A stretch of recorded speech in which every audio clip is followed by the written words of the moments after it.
Hola, ¿qué tal? Qué bueno poder encontrarnos. Un saludo muy especial para ti que me acompañas semana tras semana en este espacio que llamamos un entremés.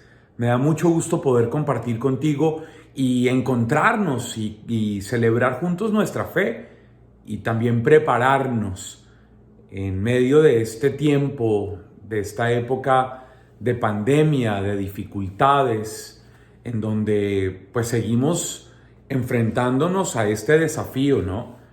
Yo hoy te saludo como estas semanas desde la Arquidiócesis de Washington, en donde me encuentro en estos días de misión y estamos en más o menos 13,000, casi 14,000 contagios nuevos de coronavirus en Colombia, un poco más de 300 fallecidos en estas últimas 24 horas.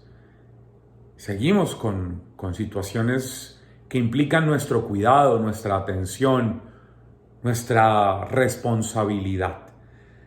Nos preparamos para el Evangelio de mañana 25 de julio, domingo 17º del tiempo ordinario. Y el Evangelio de mañana es la versión en la tradición de San Juan de lo que conocemos habitualmente como la multiplicación de los panes y los peces.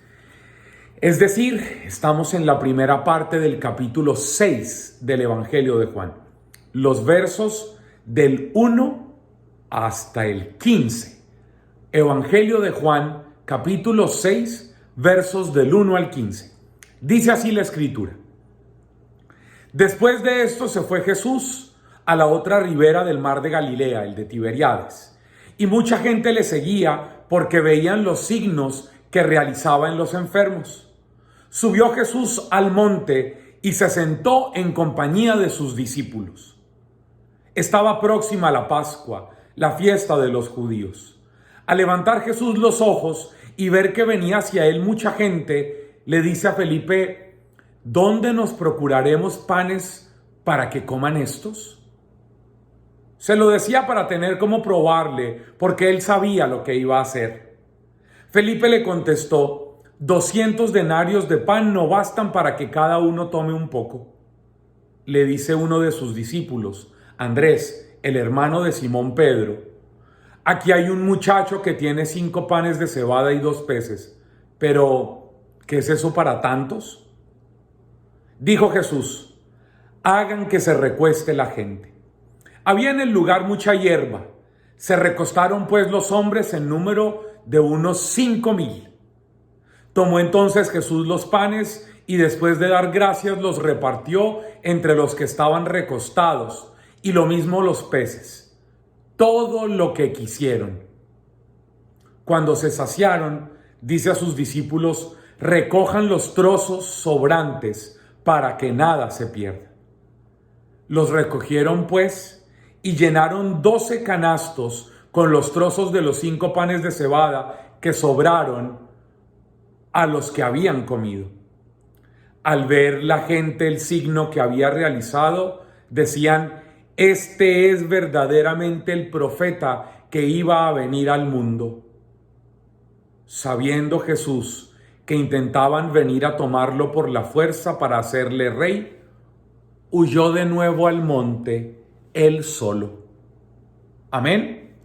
Bueno, nos encontramos con este texto maravilloso, un texto conocido, un texto lleno de significados, de implicaciones, lleno de un montón de detalles que vale la pena no perder de vista, por lo menos algunos, y que todos, preparándonos en este entremés, en este abrebocas al Evangelio de mañana, podamos decir: bueno, ¿y esto qué nos dice a nosotros? ¿Esto para qué nos sirve? ¿Cuál es el sentido de esto? ¿Qué finalidad tiene esto para mí? Para mí que estoy en alguna parte, no sé dónde estás viéndome a esta hora, pero en mi entorno, en mi contexto, en mi realidad, ¿esto qué me dice? Y entonces nos planteamos primero pues algunas cosas muy especiales. Jesús, que aparece como la superación de la acción que había realizado primero Moisés en el desierto y luego, ¿recuerdas a Elías dándole de comer al grupo de profetas que andaban con él? Y aparece Jesús como la superación definitiva de lo que encarna Moisés y de lo que encarna Elías. Es decir, como la superación definitiva de la ley y de los profetas. Como en Jesús la revelación definitiva de Dios aparece con acceso libre para todos aquellos que tienen hambre. Y esto sí que es importante. Jesús se revela en este texto de la multiplicación que nos narra San Juan como Dios a quien se tiene acceso sin necesidad de cumplir con un montón de prerequisitos que era lo propio de la realidad, de la mentalidad, de las tradiciones propias del judaísmo rabínico. Y entonces nos encontramos con esta maravilla, un Jesús al que las multitudes tienen acceso porque es Dios el que les da acceso a todos a través de la persona de su Hijo. Y yo quisiera que esta fuera una idea muy importante, porque es que desafortunadamente, digamos tradicionalmente, cuando la gente escucha este texto de lo que se conoce como la multiplicación de los panes, la gente se queda con, de cinco panes y 2 peces, el Señor le dio a tanta gente. Sí, pero ¿será eso lo más importante? No se te olvide que en el Evangelio de Juan no se habla de milagros, se habla de signos. Porque lo importante del signo no es el hecho fáctico, sino es el significado que está detrás del signo. ¿Qué es lo que quiere decir? No solamente lo que hizo, sino lo que eso significa, lo que eso evoca y lo que eso representa para nosotros. Y lo primero de este hecho es que todos tienen acceso a Jesús. El Padre ya no está circunscrito a los ámbitos de piedad de un número reducido de practicantes piadosos que creen que por cumplir con normas, con abluciones, con ritos, con estatutos legales, son ellos los que tienen acceso a Dios. No. Aquí, volviendo a la idea de lo que hizo Moisés con el pueblo, es que era el pueblo entero. Los que trasegaban, los que andaban de camino, los que venían de la esclavitud y habían empezado a vivir en la libertad. Y ese tema de la libertad, signo de la alianza, está fundamentalmente en este texto de manera maravillosa. Dios quiere hacer una alianza con todos los hombres, pero para eso es necesario vivir en libertad. No se te olvide que la alianza es la manera de explicitar el amor, y el amor solo se puede construir en relaciones entre los que son libres. No se puede obligar a amar. Eso es lo que está en la teología de la alianza. Cómo solo se hace alianza después de que el pueblo ha salido de la esclavitud de Egipto y ha llegado, estoy hablando del capítulo 19 y el 20 del libro del Éxodo, si mi memoria no me falla, y solo ahí, en la península del Sinaí, en el monte Horeb, el pueblo en libertad puede responder a la iniciativa de Dios que lo busca para establecer alianza, pero tienen que ser libres. ¿Y por qué hablo de libertad en este texto? Porque hay un detalle maravilloso, el detalle de manden a la gente a que se recline, a que se recueste. Y había un lugar con gran hierba, qué bello, ¿te acuerdas? El buen pastor que le tiene pasto abundante a sus ovejas. Qué belleza. El buen pastor que lleva a verdes pastos a su rebaño. Y reclinarse, recostarse en el Evangelio, no olvides.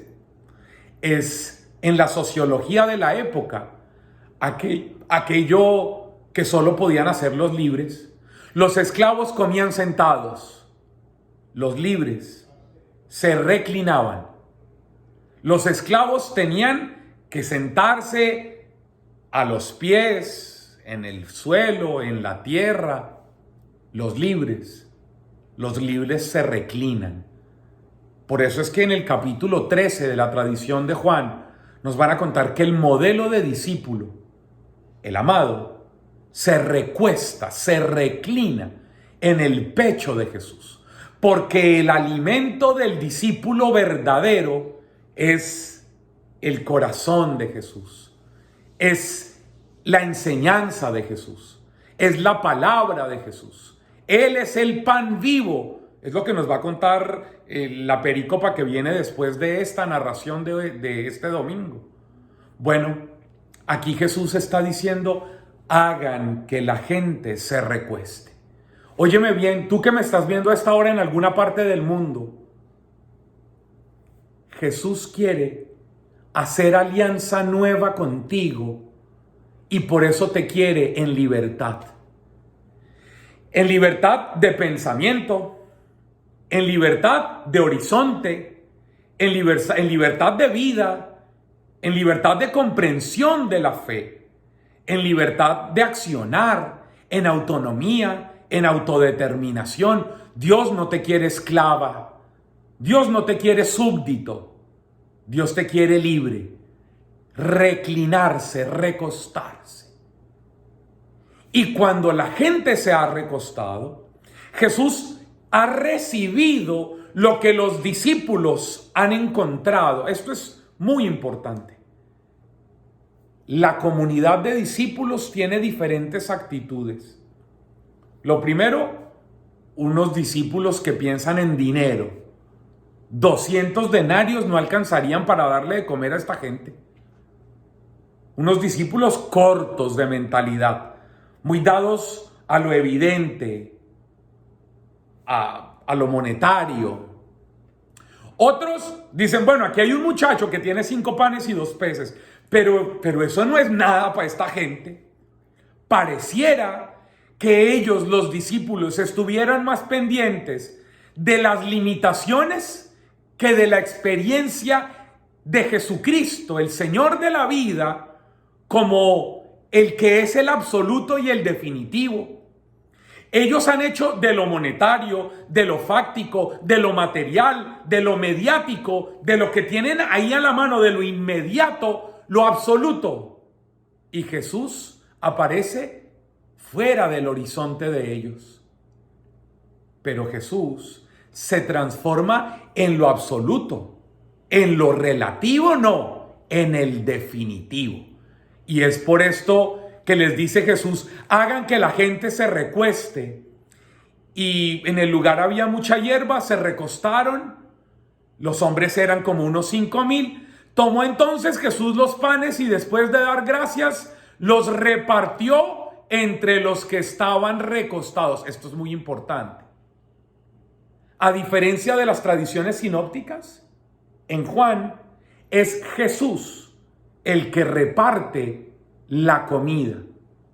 Es el mismo Jesús el que le da el alimento a la gente. Los discípulos son los que van a recoger. Esto es un detalle significativo. Los discípulos que no habían comprendido quién era Jesús, recogen para que no se pierda, para que alcance para otros. Los discípulos tienen que ser educados en el itinerario de la fe. Pero es Jesús el que da el sustento. Es Jesús el que da el alimento.